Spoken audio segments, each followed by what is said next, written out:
साथियों नमस्कार, मैं हूं जयराम और आप देख रहे हैं आपका अपना चैनल फर्स्ट टॉक। चुनाव का माहौल है।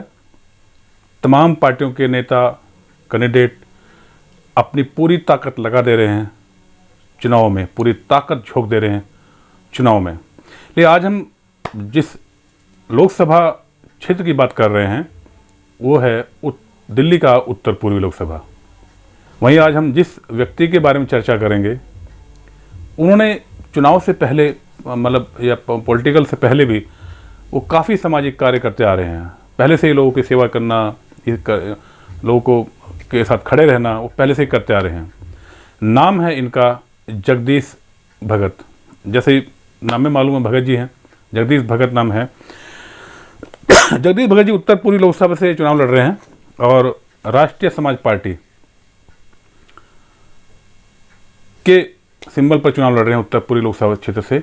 और आज इन्होंने सुबह में मीडिया से बात की और क्या बातचीत की पहले तो वही सुनते हैं। मैं जगदीश भगत जी और ये अपने उत्तरी पूर्वी लोकसभा से राष्ट्रीय समाज पार्टी की तरफ से मैं यहाँ से इलेक्शन लड़ रहा हूँ। और हमारे जो अध्यक्ष साहब है महादेव जानकर जी, उन्हीं ने इस पार्टी को 2003 में एक वो खड़ा करा था, मुहिम चलाई। और माननीय काशीराम जी के पद चिन्हों पर चल रहे हैं, बाबा साहब अम्बेडकर के उस पर चल रहे हैं। तो अब हम दिल्ली में अपने सातों लोकसभा पे सीटों पर लड़ रहे हैं।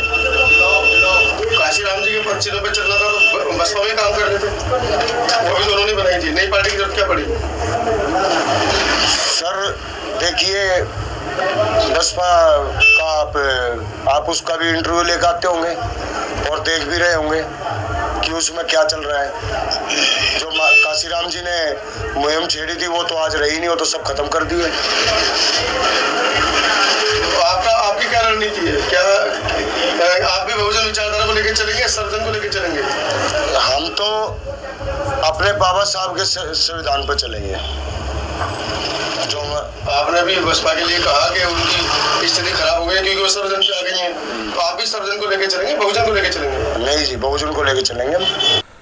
तो सुना आपने, इन्होंने कहा है कि हम संविधान के दायरे में रहकर काम करेंगे।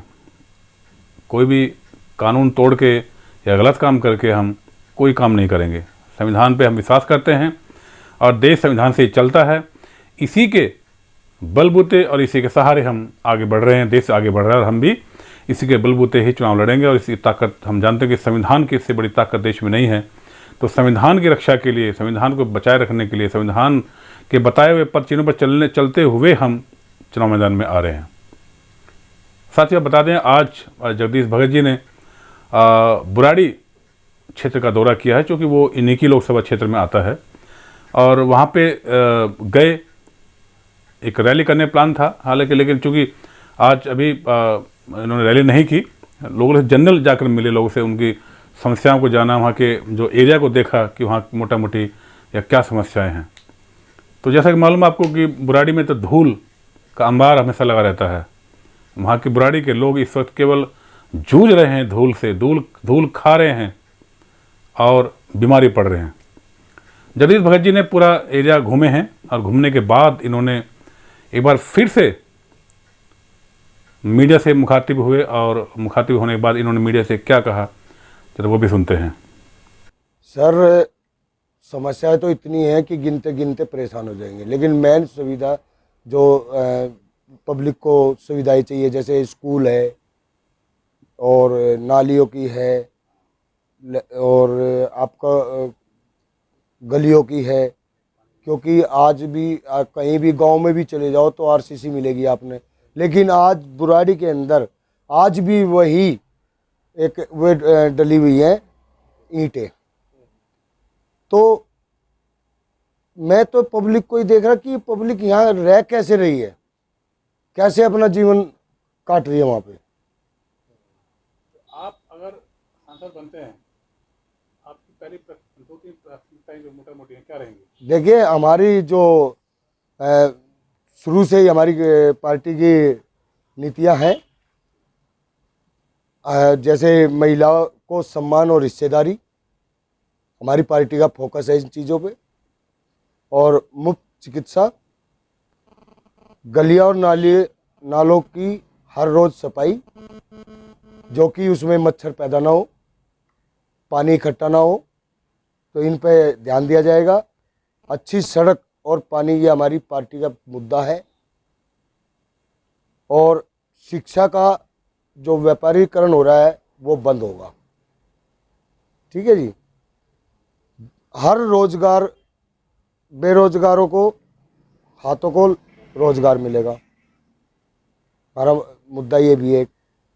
और महिलाओं को सुरक्षा की गारंटी, क्योंकि महिलाओं तो छोड़ो, आज शाम के टाइम जेंट्स ही पैदल नहीं चल सकता।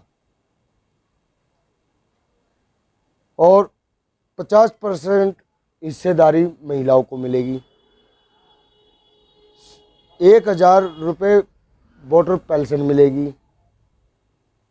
और राशन नहीं, हमें शासन चाहिए।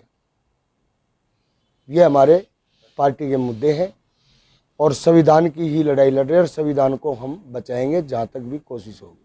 तो खैर, जगदीश भगत जी पूरी जोश खरोश के साथ चुनाव लड़ रहे हैं, और उम्मीद करते हैं कि अगर वो चुनाव जीतते हैं तो लोगों की उम्मीदों पर खरा उतरेंगे। लोगों ने जो उनसे आस लगाई है, लोगों ने जो उनसे उम्मीद जताई है, जो उन पर विश्वास जताया है, उस उम्मीद पर वो खरा उतरेंगे, ऐसी हम उम्मीद करते हैं।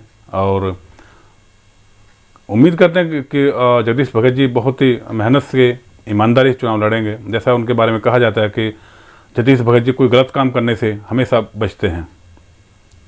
ईमानदारी से काम करना उनको पसंद है, मेहनत का श्लोक हैं, और किसी तरह का चीटिंग चाटिंग ये नहीं करने का प्रण लेते हैं हमेशा। ये कहते हैं कि नहीं, मैं कोई भी काम करूँगा तो ईमानदारी से, कम खाऊंगा लेकिन शांति से सोऊंगा, ईमानदारी से काम करूँगा, और अगर मैं जीतता हूँ तो ईमानदारी से लोगों की सेवा करूँगा। पहले भी करता आया हूँ, चुनाव से पहले भी कर रहा हूँ। तो चुनाव तो एक पार्ट है जीवन का, लेकिन सेवा करना उनका पहले से ही एक परंपरा रही है उनकी, कि लोगों की सेवा पहले भी करते आए हैं। अब तो चूँकि चुनाव लड़ रहे हैं, तो ताकि चुनाव जीतने के बाद वो ज़्यादा से ज़्यादा लोगों की सेवा कर सकें, इसके लिए शायद चुनाव लड़ रहे हैं। उम्मीद करते हैं वीडियो आपको पसंद आएगा, और वीडियो कैसा लगा आप शेयर जरूर कीजिएगा। फिर मिलेंगे एक और नई लोकसभा के साथ, तब तक के लिए नमस्कार।